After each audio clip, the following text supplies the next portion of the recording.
Hey Waffle Gang, I do hope you are well. My name is Mark and today we're checking out some more Reddit stories, and if you do love a Reddit story, why not consider hitting that like, subscribe, maybe that notification bell too. And let's crack on with today's first story.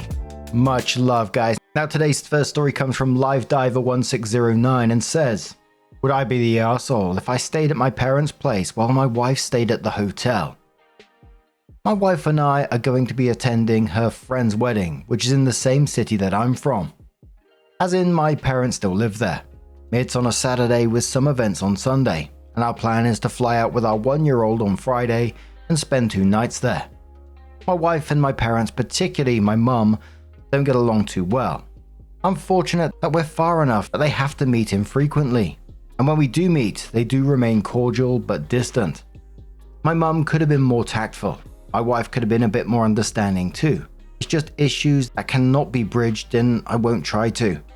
However, I thought we could stay at my parents' house while we're there. However, my wife is adamantly opposed to the idea and says she needs us to stay at a hotel. I brought up the fact that we meet them on important family occasions without issue, that this was a good opportunity to spend some quality time, but she said this was different. It was her friend's wedding. She wanted to be in the correct headspace and not be stressed. I brought up that staying at my parents would mean more help with getting the clothes ready and our son, but she's just flat out saying no. She says we can meet them for lunch or something when we land and before leaving, but we can't stay there. I didn't push the issue further, but the more I think about it, the more unreasonable it seems to me. Us not staying there is 100% going to open a whole new can of worms in an already fraught dynamic. I'm considering saying that I'll spend time at my parents, with our son if she's okay with that, and link up with her at the hotel after breakfast on Saturday and Sunday if she really wants us to just stay at a hotel. Would I be the arsehole? Now straight away I'm wondering what the reason, they don't get along is. What's the true reason here? OP seems to suggest that it's like a bit 50-50. Mum could have been more tactful, wife could have been a bit more understanding. But I'm kind of with the wife here. I'm like, well, as I get older, I'm just like, I'm not going to stay in a place where I'm uncomfortable, as simple as that, and I'm going to stay in a hotel. And surely in this case, because the mum doesn't get along either, that she would prefer it in this situation as well. What's the point in putting 2 people who don't get along within the same house? It just sounds like it's a disaster waiting to happen.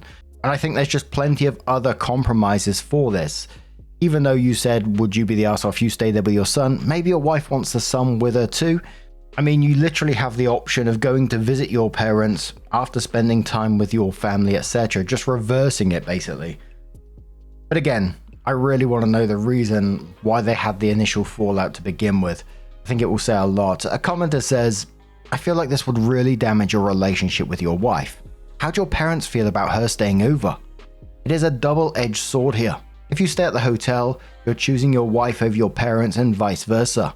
Ultimately, you are going there for your wife and she should be able to enjoy the wedding stress-free. Opie says, my parents already know about the wedding and they'd love for us to stay with them. They're basically expecting it. And this is something I try to explain to my wife, that having the extra help from my parents, especially with our son, would help reduce the stress. But she's just refusing to listen.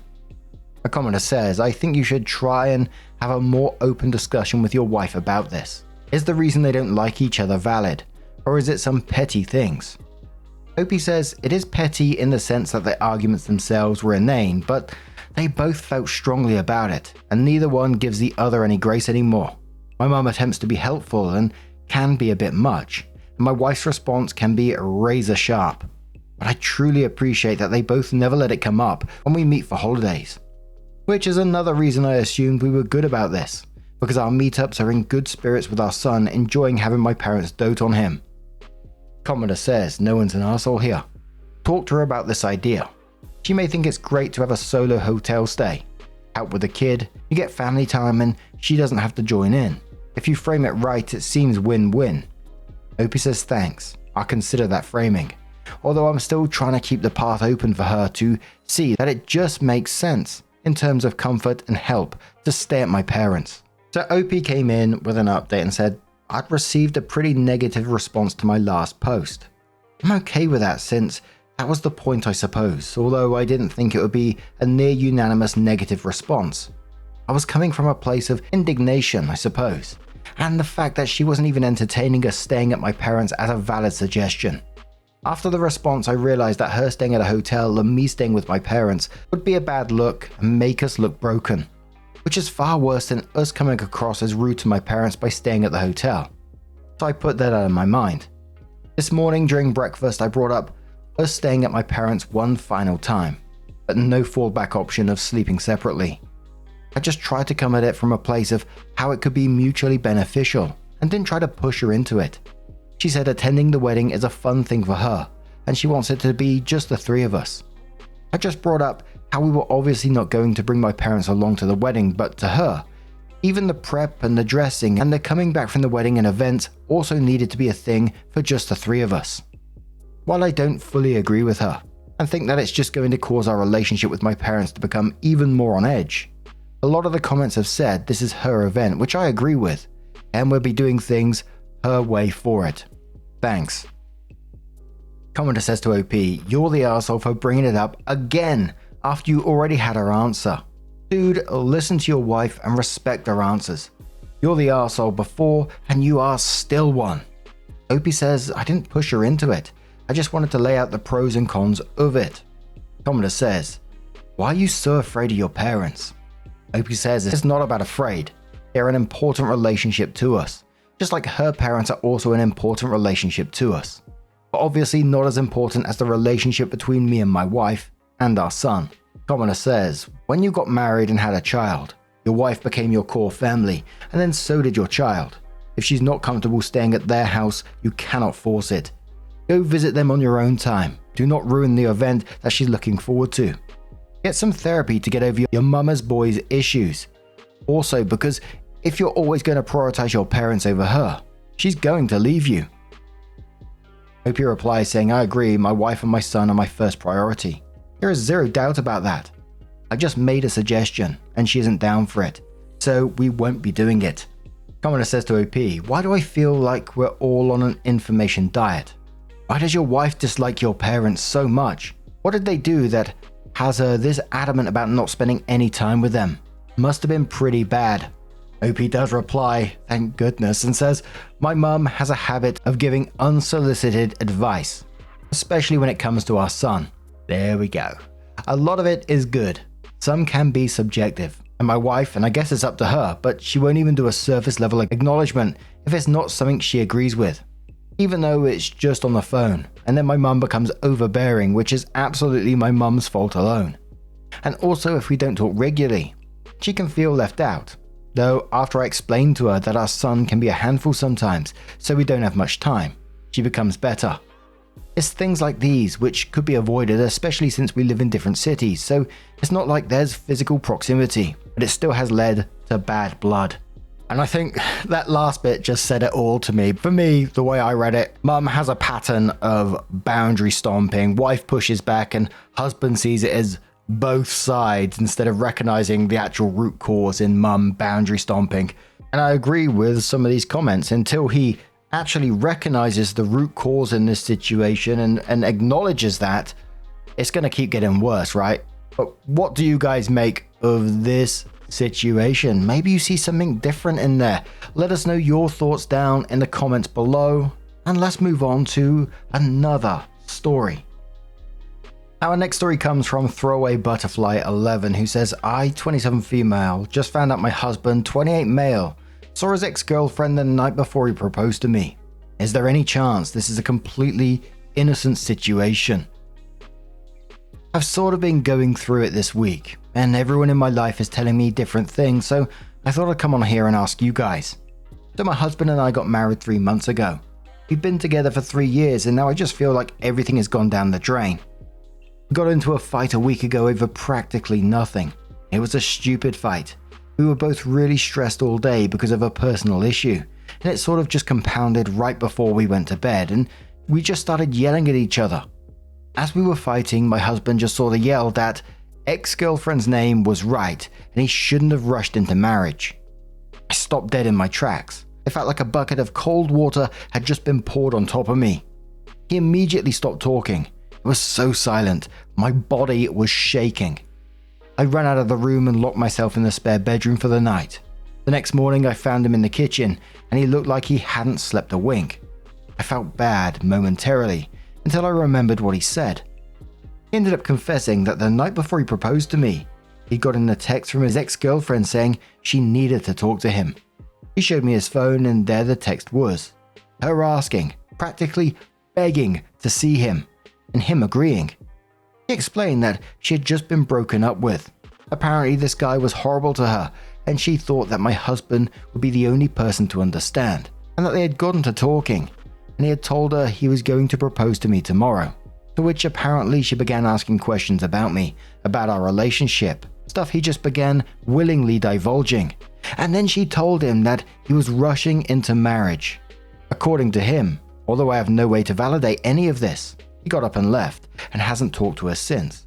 He reassured me that last night he was just stressed, he didn't mean it, and that there is not a day that goes by that he doesn't feel like the luckiest man in the world. He was crying, begging me not to leave him. Things have been tense ever since then. He seems to be overcompensating, or at least he's overdoing it because he feels like that's what I want. I don't know what I want. I don't even know how to begin to process this. Commodore says to OP, I'm curious, did he ever apologize for not telling you sooner that he went to see her? OP said he apologized after he told me everything that happened. Not specifically he didn't tell me sooner. He sort of just kept apologizing for going to see her over and over again. He also apologized specifically that he threw it back in my face the night prior. I think he sort of was inferring to the whole situation in a way, but he didn't specifically say the words, I'm sorry for not telling you sooner. I'm not sure if it matters, but yeah. Commodore says, does it matter to you that he didn't tell you about it sooner? Opie says, yes, it does. We've been married for 3 months and we got engaged 2 months before that. 5 months feels like a long time to me to keep this hidden. When I said I'm not sure that it matters, I was more saying I'm not sure if the exact wording he used matters. Not that I don't care he didn't tell me sooner. Commodore says, that's an unringable bell. It's not even so much they saw her and didn't say anything. For me, that could have been fine. It's that he's clearly been hearing her words in his head the entire time you've been married. He went into your marriage without doubt and didn't think you two, supposedly a partnership, should even get to have a conversation about that. That's the deal breaker for me. Commodore says, how can anyone get past this type of betrayal? When he yelled at you about her and that he agreed he should have never married you, it would have been the end for me. He told you he regrets marrying you. How can that not always be in the back of your mind going forward? Commodore says, I think you two would benefit from couples therapy. He lashed out in anger to hurt you. I understand he immediately regretted it, but he also ended up exposing a lie he hid. He broke your trust seeing her and not mentioning it to you. Did he have a last fling with her? I'd have more questions I'd want answers to. He owes you a genuine apology and changed behavior. And for me, that unringable bell comments was spot on for me. I'm not sure how I would be able to look past that. I mean, initially going to see her herself would be like, what the fuck? Secondly, the words that she said stuck with him enough that they came spilling out during your fight. I kind of feel you don't just blurt something out like she was right, I shouldn't have rushed into marriage unless those thoughts have been, going round in the old noggin for a while. And don't get me wrong, I get that people say stupid shit sometimes and he was stressed and lashing out, but some things you can't take back. And for me now, like the other commenter said, every time you go forward, every argument you have, it'd be in my mind, is he thinking that now? Is he thinking that she was right every time, you have a disagreement or something? And sure, couples therapy might help you, but obviously that's something that's very personal for every couple, right? But OP did come in with an update and says, okay, I just want to say first that I'm appreciative of everyone for giving me solid advice, or at least the people who tried to. It's been an interesting couple of days, but things are looking up. He's been sleeping in the spare room since the argument, but we've had a couple of conversations and have come to a conclusion. We have a counseling session booked in for next week, and until then we have decided to keep our distance, as in separate bedrooms. Thank you to everyone who recommended counseling. For some reason my brain completely forgot that was an option. I just want to give him time before we go to our first appointment to really think about what he wants. He kept saying that he didn't mean what he said, but I need to be sure of that before proceeding. If on the off chance he truly believes what his ex said, then I need him to come to that conclusion himself. Because I don't think I could take it if I knew he was staying with me because of pride and not because he loves me. We're going on a date tomorrow night. He's taken me to the restaurant we went to on our first date, and he seemed excited when he told me, so I guess that's good. I'm excited to have some normalcy return to our marriage, so I hope that maybe it's a turning point. As for his ex, to give some context, I didn't give it in the last post, my husband met her at a bar, not at her apartment or hotel room. Apparently she looked distraught, or at least like she had been in a bad situation for a while. I do empathize. I don't want any woman to be in a relationship that is abusive or emotionally draining. I do believe that my husband didn't cheat on me, and I know many of you think I'm being naive about it, but I know my husband, or at least I think I do. I asked him why he said it if he didn't mean it, and he said he's not sure, which is concerning to me, so I hope he can figure it out in time for the counseling session and we can unpack it. I love my husband and I know he loves me, so while my anxiety is through the roof right now, I hope we can sort this out because I can't imagine a world where he and I aren't together. Commenter replies to that saying, even with this framing, I don't know if that makes it worse. You say that she was heartbroken and distraught from a previous relationship, and your husband thought it was appropriate to not only reveal that he went to see her before your engagement, but also use that distress as an information weapon against you, as a means to hurt you and your feelings. Is he the one taking the steps to set up counseling? Is he the one doing the work to rebuild trust here? It's good that you're being conscious. Keep doing that and being realistic. Another commenter says, I understand not wanting to walk out because of this. You put 3 years into this relationship. You're married and your lives are entwined in so many ways. People here will judge you for fighting for this, but it's completely understandable that you want to. What I want you not to forget is how you felt when he said those words. I don't want you to forget how you felt that entire night locked in that room. I don't want you to forget the anxiety you're feeling right now. And I don't want you to forget that your husband deliberately said one of the most hurtful things you could say to a partner when having a stupid fight about nothing. He could have said anything, and he went far below the belt. If those are the verbal punches he throws when you're fighting about nothing of consequence, what is he going to say when you're fighting for something of very real consequence? And another commenter says, I'm pretty sure I know exactly why he said it. He was mad and he wanted to hurt your feelings, and that was the best ammunition he had to do it. When you do the counseling, if you guys decide that you do want to work through this and fix a relationship, healthy communication is going to need to be a huge focal point. He needs to learn how to talk through a disagreement without taking shots at you. But now, I'm going to turn this one straight to you guys, and let's have another story from Cramp Hamster, who says, me, 28 female, with my old friend, 28 female of 9 years. We used to be close 9 years ago. I tried to reach out and was ignored. She starts talking to me now because she needs a favor. My old friend Elle I knew in university. We were dorm neighbors. We got along pretty well and she was my best friend for those 8 months. Then in the summer, she and some other friends got a house without me and I dropped out of school. Being forgotten by them was a factor, but there were some other reasons that I dropped out. I tried messaging her on Facebook a few times to see how she was doing, but she never responded. She started messaging me the other day and I was delighted until, like 20 minutes into the conversation, she asks if she can crash at my house when she is going to be in town next week. I don't know what to do. I'm not busy that day, but I can't shake this feeling of being used. I want to say no, but I don't want to feel like a bad person. Absolutely just don't be used in this situation. The timing is really telling here, right? She's been radio silence for years, then suddenly she's all chatty before she reveals that she needs a place to crash. Your gut feeling is absolutely correct in this situation. And, turning her down doesn't make you a bad person at all. It just means you're not being walked over. But the top comment says, saying no doesn't make you a bad person. Personally, it would irritate me a bit that somebody who couldn't be bothered before only wants to speak to me because they want something. Trivago is a pretty good place to look for a hotel room.